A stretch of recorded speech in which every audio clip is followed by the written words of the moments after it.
मैया यहां नहीं है। उद्धव जी कहते हैं प्रभु हमने अनुभव कर लिया था कि आप ब्रजवासियों को कितना प्रेम करते हो।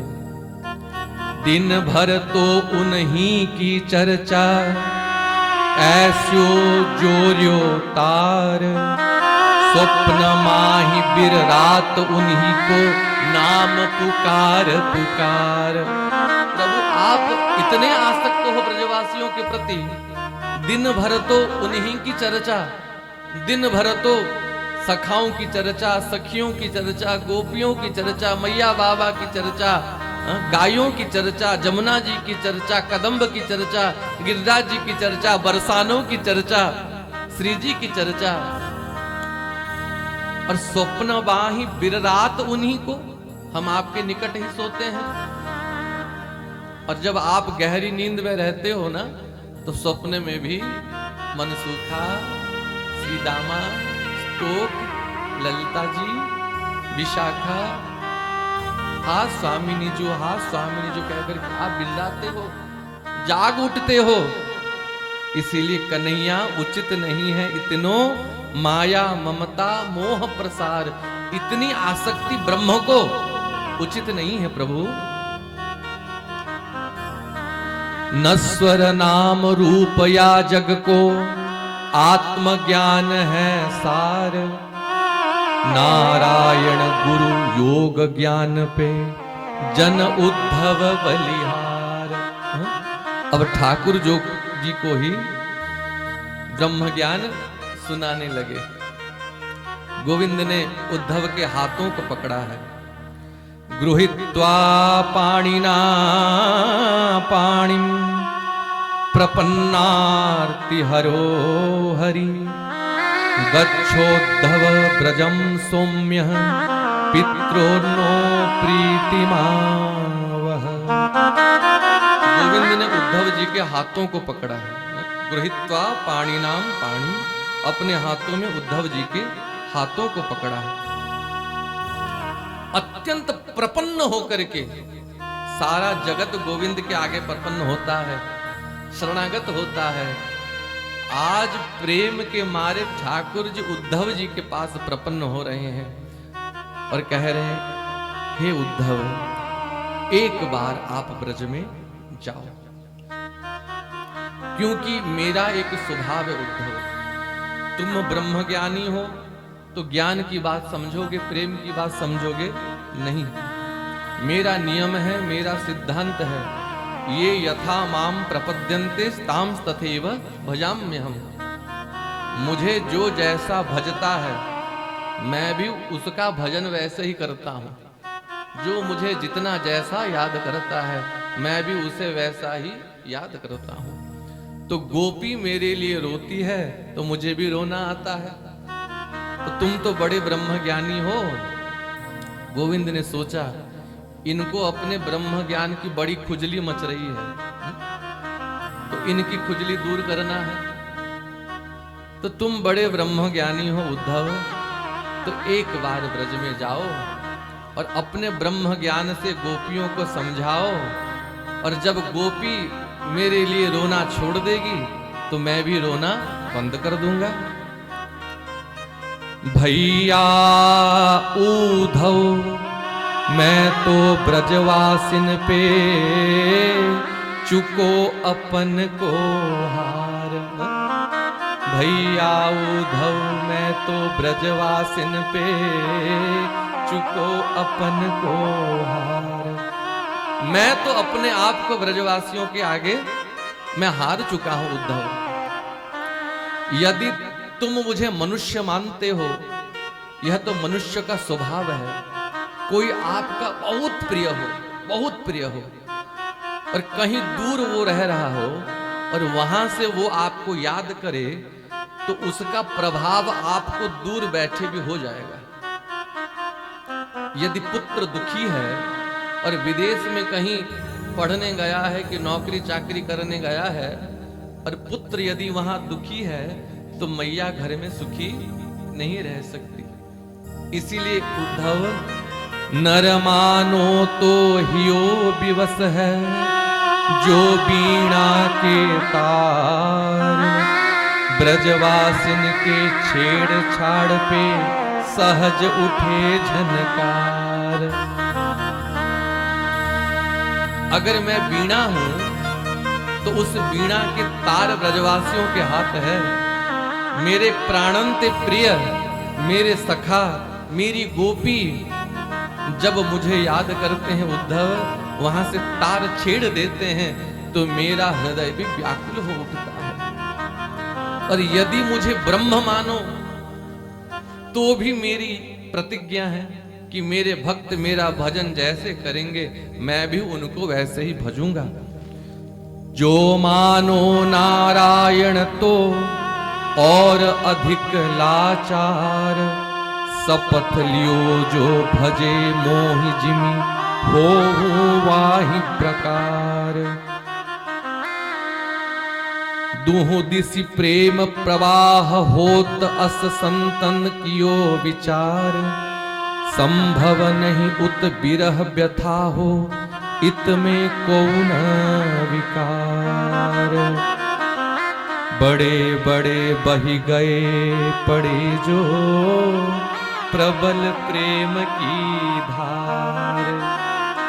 भैया उद्धव मैं तो ब्रजवासिन पे चुको अपन को। इसीलिए इस प्रेम के नदी का पार कौन पा सके जिसकी उल्टी बहे धार।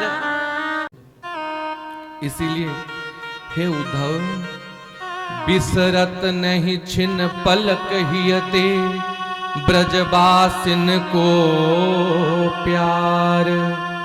टेटी को साग बेझर की रोटी प्रेम भरी फटकार।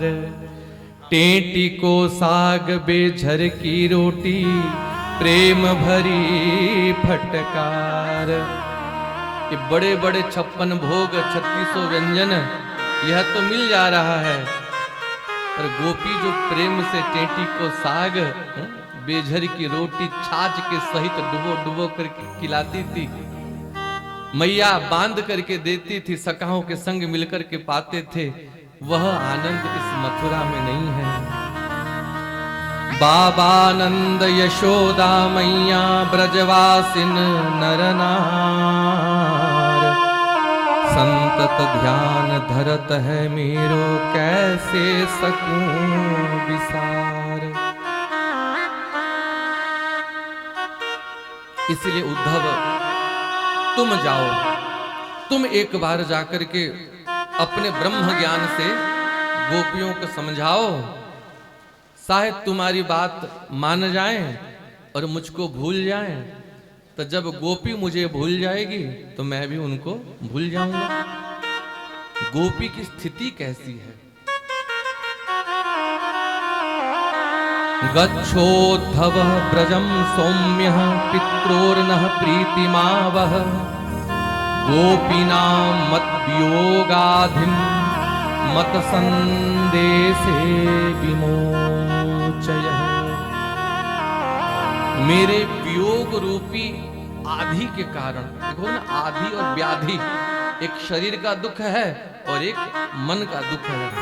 शरीर का दुख तो औषधि से ठीक हो जाएगा, पर मन के दुख को ठीक करने वाले बड़े बड़े डॉक्टर फेल हो गए हैं। इसीलिए मेरे विरह में गोपी व्यथित है, दुखी है, और बस इसी राह में, इसी प्रतीक्षा में है कि मैं कब वापस आऊंगा। क्योंकि मैं कह करके आया था उद्धव परसों आगच्छामि, परसों आ जाऊंगा, और बरसों बीत गए उद्धव, मैं गया नहीं। और मेरी इस बात पर ही विश्वास करके गोपी अपने प्राण को धारण करके बैठी है कि गोविंद कह करके गए हैं परसों आ जाऊंगा, परसों आ जाऊंगा। तामन मनस्का मत प्राण मदर्थे त्यक्त दैहिका। मामैव दयितं पृष्ठमात्मानं मनसा गता। हे उद्धव, जब मैं वृंदावन से मथुरा आया ना अक्रूर के साथ, आते समय अकेला में नहीं आया, गोपियों का मन भी पीछे पीछे मेरे साथ मथुरा आ गया। अब गोपियों का मन वहां गोपियों के पास नहीं है, तामन मनस्का, उनका मन मेरे पास है। अब यदि कोई कथा में बैठा हो और उसका मन उसके पास नहीं है, कहीं और है, तो क्या कथा का रस उसे मिलेगा? बढ़िया से बढ़िया वक्ता भी कथा सुनाए, यदि कथा में मन नहीं है तो उसको कथा का रस नहीं मिलने वाला। अगर किसी का मन उसके पास नहीं है तो खाते समय, भोजन करते समय यहां तक हो सकता है कि मीठा खा रहा हूं कि नमकीन खा रहा हूं वो भी पता ना चले। और जिनका मन पूरा बिगड़ जाता है तो उनको पागल कहते हैं। तो जब गोपी का मन ही गोपी के पास नहीं है तो गोपी जीवन कैसे धारण कर रही है, गोपी खा कैसे रही है, स्नान कैसे कर रही है, सो कैसे रही है? जिनका मन बिगड़ जाता है ना, उनको नींद नहीं आती। पागलों का औषधि ही नींद है, उनको जबरदस्ती इंजेक्शन देकर के सुलाया जाता है क्योंकि उनका मन ही ठीक नहीं है। तो गोपी सोती कैसी है, उसके शरीर का काम कैसे बनता है? तो इसीलिए तो गोविंद कभी गोपी को छोड़ के गए नहीं। जब गोपी खाने बैठती है ना और याद आती है कि हमारे कन्हैया अभी कहाँ होंगे। माखन मिश्री चुराने घर आते थे, अब माखन मिश्री धरा का धरा रहता है पर गोविंद खाने नहीं आते। हाथ में ग्रास लेकर के बैठे रहती है तो गोविंद वहीं प्रकट हो जाता है। अरे गोपी, हाथ में ग्रास लेकर के बैठी तो खाती क्यों नहीं? बोले कन्हैया आप तो मथुरा चले गए थे, यहाँ कैसे? अरे गोपी, किसने तुमसे कह दिया कि हम मथुरा चले गए? देख, तेरे निकट ही तो बैठा हूं, तेरे पास ही तो बैठा हूं। अपने हाथों से गोपी को खिला देते और कहते गोपी मुझे नहीं खिलाएगी, मुझे नहीं खिलाएगी। रात्रि के समय गोपी को नींद नहीं आती, कृष्ण कृष्ण कहकर के कृष्ण विरह में रोती। और जब करवट बदलती तो देखती, अरे कन्हैया आप यहाँ कैसे आ गए? अरे गोपी चुप हो जा, चुप हो जा, सो जा सो जा सो जा सो जा। गोपी के हाथ में सिर फेरते, गोपी को सुलाते। दधी मथने बैठती तो मन में भाव आता, अब दधी मत के माखन निकाल करके क्या फायदा, क्या करूं जब कन्हैया ही नहीं है। तब वहां ठाकुर जी प्रकट हो जाते, दोनों हाथ आगे बढ़ा करके कहते सखी माखन खिला दे, माखन खिला दे। तब गोपी मथाने लेकर के माखन मथने लगती। तो ऐसे गोपी का प्रत्येक काम गोविंद करते हैं। और आज भी जो महात्मा इस स्थिति में पहुंच गए हैं उनकी सारी व्यवस्था गोविंद ही देखते हैं, गोविंद ही देखते हैं। तामन मनस्का मत प्राणा मदर्थे त्यक्त दैहिका। इसलिए मैं गोपियों का प्राण हूं और मेरी गोपी ये मेरे प्राण है।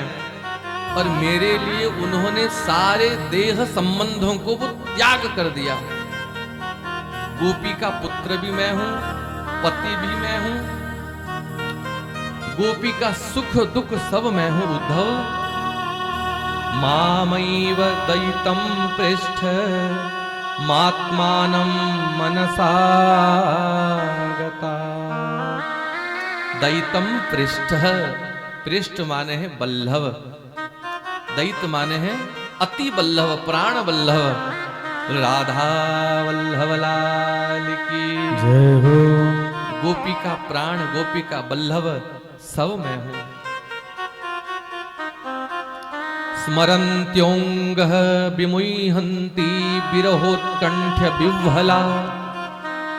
मुझे स्मरण कर करके गोपी विभल हो जाती है उद्धव, उसके प्राण कंठ तक आ जाते हैं, प्राण निकलने ही वाले होते हैं, तब याद आ जाती है गोविंद ने कहा है कि मैं आऊंगा, मैं आऊंगा। और यदि गोविंद आ जाएं और गोविंद को पता चलेगा कि मेरे वियोग में गोपी ने प्राण त्याग दिया, तो गोविंद को सुख नहीं होगा, बहुत दुख होगा।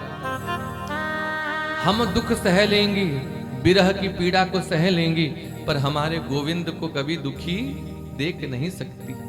इसलिए उद्धव धारयन्ती अति कृच्छ्रेण प्रायः प्राणान् कथञ्चन प्रत्यागमन संदेशे बल्लव्यो मे मदात्मिका। मेरी आत्मा, मेरे प्राण, मैं जिनकी आत्मा, मैं जिनका बल्लभ हूं, धारयंत अति कृच्छ्रेण, बहुत कष्ट से उन्होंने अपने प्राणों को धारण करके रखा है उद्धव।